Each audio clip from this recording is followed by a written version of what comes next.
Good evening, I'm Kevin Moore, and this is a special end-of-the-year edition of Twilight Talks. Twilight Talks is 4 years old. We filmed our first conversation in January 2017 at the time of the presidential inauguration, and since then have hosted 46 guests, the same number as the new president of the United States. This is CUNY TV, the television station of the greatest urban university in the world. As the sun sets at the end of a New York workday, the mind transitions from daily tasks to the cloudier, more philosophical regions of social issues, culture, and politics.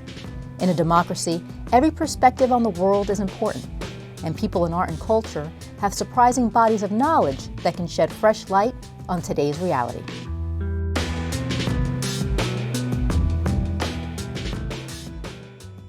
"2020 has been a difficult year. The pandemic, civil unrest, and rancorous politics. Looking back on the early conversations of 2020, all the signs were already there." People were skeptical about photography disseminating untruths and, fictions. Which of course it does. Yes. But when I mention that I'm using an 8x10 camera to people who don't know a lot about photo history, they don't think of that as once upon a time that was the new technology too. Right. The idea of controlling one's anxiety or just trying to control the different twists and turns of everyday living is a theme that affects every single project I've done, I've noticed. Not intentionally or by design. In the 90s, we were shooting video at 30 frames a second. And now I'm just shooting one at a time. And I did actually work at TV stations that were low rent enough that I was a one-woman band and shooting my own stuff. And so there was some visual education in terms of directing and composition. Once I got more successful, I had to be in too many places and work on too many projects for me to continue doing my own camera work. But the background was there. And I felt like the nuance was ripped out of the work at that point. And what I was interested had certainly changed from who, what, when, where, and why, from that objective truth to a more emotional truth. I think as I got older, I realized how much more complicated life is, and there isn't just a right or wrong answer. It's not a black and white situation. There's something that happens in the step between having a fantasy of a painting or having a fantasy of being an artist or whatever. Something happens in the translation to actual physical reality that for some reason is incredibly meaningful and one keeps going back to. My paintings have subject matter. Human bodies, trees, animals. That's a kind of given during this period of my life. There will be hopefully a time when it shifts, if I last that long, but that's the way it is right now. And the same with wrestlers. I mean, that's obviously spans cultures and historical periods. Things that define us culturally. I mean, there's nothing about the time we live in that hasn't already happened before. Right. I actually really don't understand how a person like Donald Trump has gotten into the collective head the way he has. Whatever that's about, it's both worse and better than you think.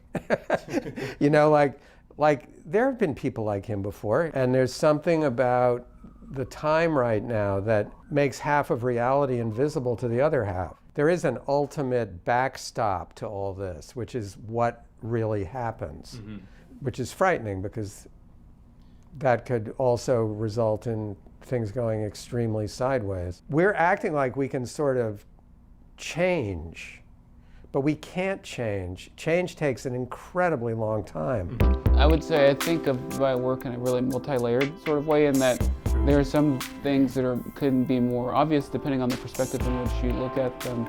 But often there's this goal that they're sort of open to multiple interpretations and different readings by different people. Specifically with a lot of my wooden work, some people aren't, and my name, they're not expecting me to be a black person. Like the first work I was making was this sort of subverting these like North American like taxidermied animals to like African American vernacular hairstyling techniques, to like cornrowing a buffalo or a mountain goat, and that was a very specific sort of this one culture's relationship to this greater society. And part of me, like my interest in like nature and camouflage, has been this idea of like blending into to society. Yeah. And so that like often it's become more nuanced, especially not knowing anything about me and have total different reading. I've made these football helmets. A lot of people think they're about concussions, which to me it's not, but that's the way in. I'm not going to say everything that they're about, but they're like... It's not your job to interpret, honestly. Yeah, but it's kind of nice to hear people reinterpret something,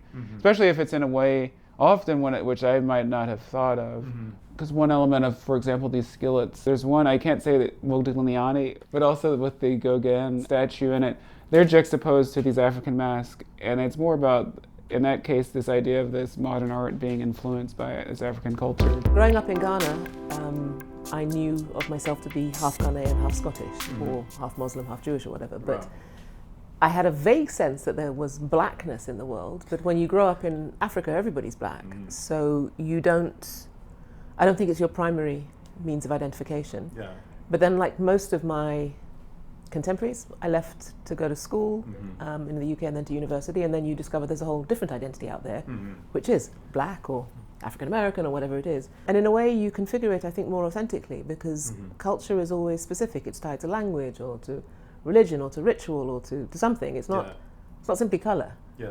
So in some ways it was innocent, but in other ways it was also quite profound, I think, yeah. Architecture can be so sort of abstract and theoretical. You're in charge of a school here in New York City. It's important that they understand the city they live in, that it's not just a sort of closed off, Oh, absolutely, theoretical think tank, that they can actually sort of observe what is actually happening in the world. Experience becomes a very important part of developing as an architect. I also think that this kind of mind and body split, I mean, it's not a natural split. I mean, it's a constructed split.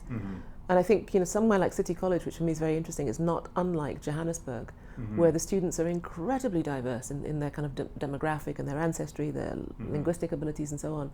And it's the one thing that you hear people talk about all the time is their diversity. But I look at the canon and the way that we teach, and there's very little that's diverse about it. I mean, we're still teaching a 19th century tradition. So when the opportunity came up to come to City College, I sort of looked around at the demographic of the students and thought they're not unlike where I've just come from. And given that politically we're in such turmoil at the moment, if there's anywhere where really lasting change is going to emerge, it's going to be in one of those schools. I could just fashion something on the computer and I would sort of be like making my own, ready-made that comes to me in a package on Amazon, and then I can like either choose to accept it as an artwork as is, which I did sometimes, or I could like use it as a material. It's like adapting stuff that's made in the world for certain functions to new functions. How does the world evolve with all of these technologies? What do you do with the Walmart once it closes, as retail seems to be doing that? I'm saying hydroponic gardens. Yes, yeah. Grow what you will, but I'm thinking, what else? Hydroponic farming. I mean, there's definitely these apocalyptic scenarios out there, and they're always deferred. Like we like to imagine and sort of fantasize about the worst. I mean, I grew up in the 70s, and that was the Poseidon Adventure. Sure, that was the epic of the disaster film, which reflects a lot of cultural anxiety about change. I mean, what's kind of scary now is like the deferment of those scenarios, but we still have to deal with each other in the meantime. Do so that's what's scary to me, is that like that might not happen, but other things will happen that will require us to like share better, and that's going to be a huge problem.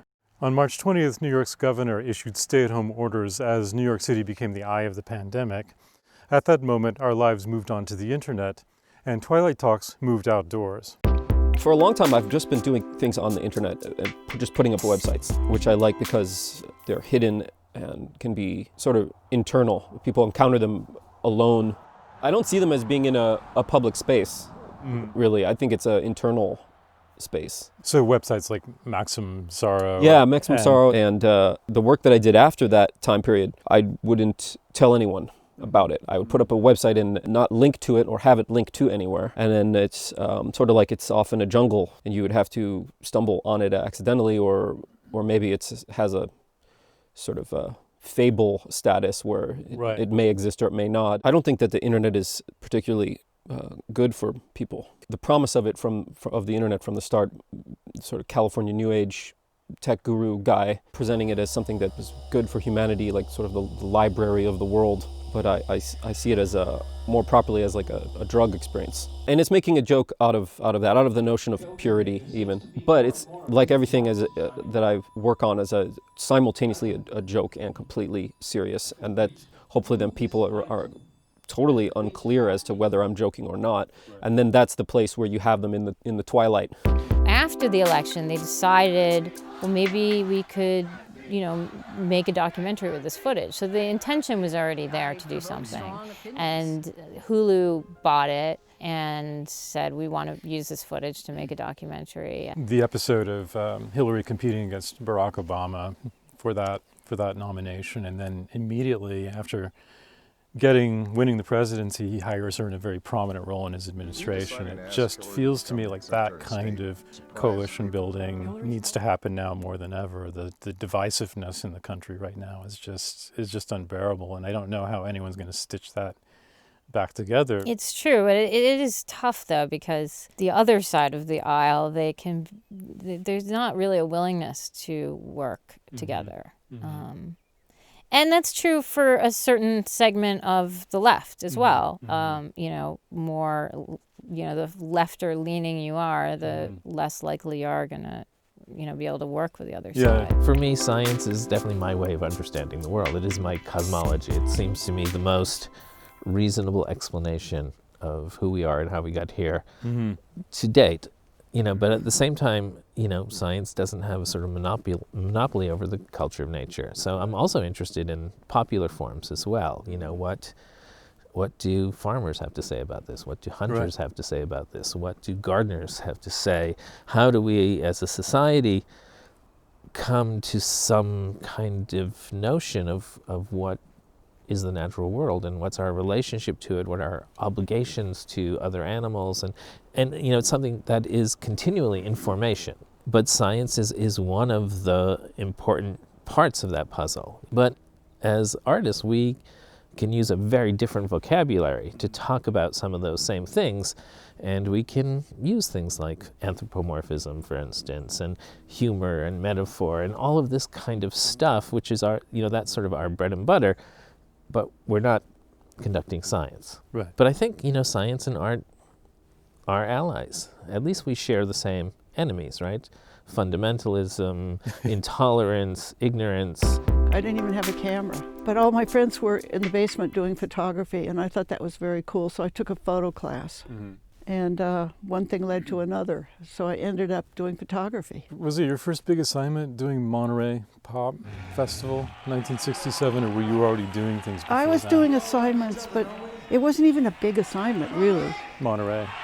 I mean, it turned out to be. But everybody was going to Monterey, and I had to go to Monterey, so I got myself an assignment with a teenage magazine called Hullabaloo. Nobody knew what was going to happen. Like, I would get in front of the stage, and then I left, and I realized I should never leave. I had to stay there the whole time. People went backstage. I tried it. I said, no, I want to be in the audience. And all the musicians were all sitting there anyway, so that's where I stayed for the entire time. And such a big deal, musicians too. I mean, they were all famous at the time. Jimi Hendrix and But nobody's ever heard of him. It was the first time Motown and rock and folk were all together in the same time. I'm having a hard time imagining what hippie culture in San Francisco in the 60s was like. Well, somehow we're inventing ways to behave that nobody'd really done before.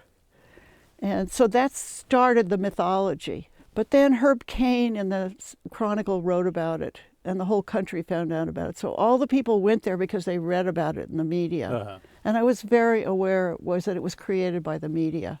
George Floyd was killed by police in Minneapolis on May 25th, setting off a wave of protests in urban centers across the country. Black Lives Matter moved to the center of political conversations. Since I work with so many mediums, I have actually all possibilities.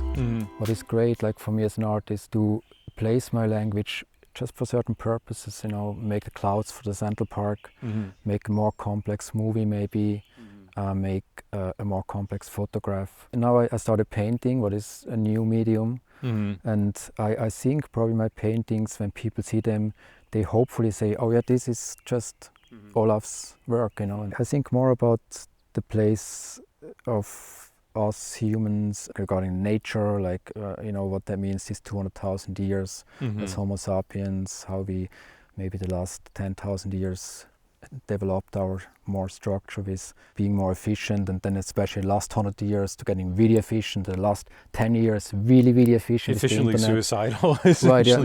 I'm more interested in this kind of longer term ideas. The coronavirus maybe, unless another pandemic is coming in a few years, or unless it still kills us all, I think it will just be a very intense time we all will remember. But the situation of black people in America, this is something we could talk about because it's around since a long time. You're right, we have to get to the wider conversation, and it's going to be hard to get there because there's so many fireworks to look at, there's so many places to look. It takes me to the next question. We can talk about your new film, I Carry You With Me, this film about two gay men from Mexico. But I want to ask you particularly about empathy, because I think that sort of an undervalued resource right now, something we seem to have forgotten how to use, is empathy, in the sense that you put yourself in the mindset of someone else, someone not like you, to try to understand them better. It's a conversation that's happening in documentary film as well. And, you know, at Sundance, it was really interesting because most of the Latinx writers said the film feels Mexican and it feels authentic. And that was the absolute most important thing that anyone said about the film, because of course it's a wild choice for a white woman from Detroit to make a gay film in Mexico in Spanish. But I had known these guys for 15 years and their story really touched me, and so I adapted their life and I wrote a movie. And it wasn't just empathy that one needs to do that. I needed the humility. I was painting the whole time around the end of the 80s. The art world kind of crashed for me, and I ended up working pretty full-time for almost 20 years as an art therapist. I remember after 9/11 and people talking about people going into museums for solace, and I thought that was so trivializing for art. But in a way, I think that your work in particular, your approach to it, is therapeutic, not just for you doing it, I guess, or I might presume, but for anyone looking at it in a way. It's very seductive and very happy. Well, I hope that's true. Certainly, during the time I was working at those jobs, my art was an important kind of therapy for me. And I think a lot of us were processing, it was a different pandemic, the AIDS pandemic. So there was a lot of kind of grief and very strong emotions. And I ended up making very somber, large, abstract paintings, which I see now, it's kind of obvious that they were kind of about grief and kind of quietness and being able to heal in some way. I remember a time maybe 20 years ago when having your work or your writing called beautiful was like one of the worst insults you could have heard. That's a really important point too, because America, especially the kind of intellectual, serious art world, they're suspicious of color, they're suspicious of joy, they're suspicious of a lot of things that are not intellectually defensible. And so pleasure was something that was very suspicious. So if you said, well, that's a very beautiful thing to look at, that was a strike against it. This is a collection of essays, and it's been, sort of talked about as like a autobiography. Obviously, it's things you've written for the past 20 years or something like that. That is a legitimate form of autobiography. I mean, I feel like everything we choose to write about, even if it feels like a news subject or our history subject, you choose that for a reason that's deeply personal, and sometimes you reveal it and sometimes you don't. First of all, I did write another memoir in the 90s. It's called The Factory of Facts, which is about Belgium and my family and immigration, all that kind of stuff. This book is actually it's not a memoir, but it's more personal, and everything in it is extremely personal, including the subjects of like literary pieces or whatever that don't seem to have anything to do with me. They're writers or filmmakers or whatever I discovered when I was a teenager and had deep personal meaning in a particular way. There's nothing detached in this book at all. Yeah, I'm a dropout, but I also did get a classical education. I mean, as in I learned Latin and Greek, and it's been valuable, if only in a deeply inner sense. Not that I've used Greek since 1970, but I do believe that education is an end in itself, and also that it never stops. It doesn't stop when you're out of school. So what you're doing in school basically is inculcating certain habits that will last you for the rest of your life. By fall, the election was heating up, and managing an election during a pandemic became the major challenge. Voters found innovative ways to unify and get out the vote. After a lot of years of working on digital technology related to photography, one day had this feeling like being at my computer, I feel like I'm handcuffed to my table. And I started knitting one winter in response to a landscape that I was working on. It made me realize that I was missing the tactile sensibility that is really part of emotion and memory, and I feel that all of us are kind of removed from it, so that's why I started to revisit it. Now, I also think about how in our language we use words like things being knit together or woven together, about things being unified, and I love the idea of thinking about those things in terms of, in a sense, recording time or paying attention to time spent or time past. So with the life of trees, it's so interesting to think about them not moving for a really long time, and also looking at stones and rocks, thinking about the layers of things. But in terms of working with fibers, I like the idea of sitting still with an image that I'm working on. It's a meditative thing and something that interests me. I think part of my compulsion to paint and make my own images is like a cathartic process of trying to get to like, what would an experience be of my body without the scripts of gender, femininity, sexuality, social roles, like all of the order that is put on any body. And in the case of a female body, you're up against not just the photographic image and media of the last like 100 or 200 years, but you're in painting. The objectified it's like sometimes I female feel model. like I'm like painting it out. There's different moments in my work where there's these stylistic shifts, and I'll find myself drawn to certain moments where I'm like, why was that the position of the female and how is it expressed? We're still not even out of it. We're like, all of the images they're made by men. There are a lot of women making art now that is about women as subject matter, and that seems like a solution of sorts to these centuries of the male gaze and men kind of controlling those images or what have you. But I don't think it's any woman's responsibility to like not express the challenges of their position, to soften the blow.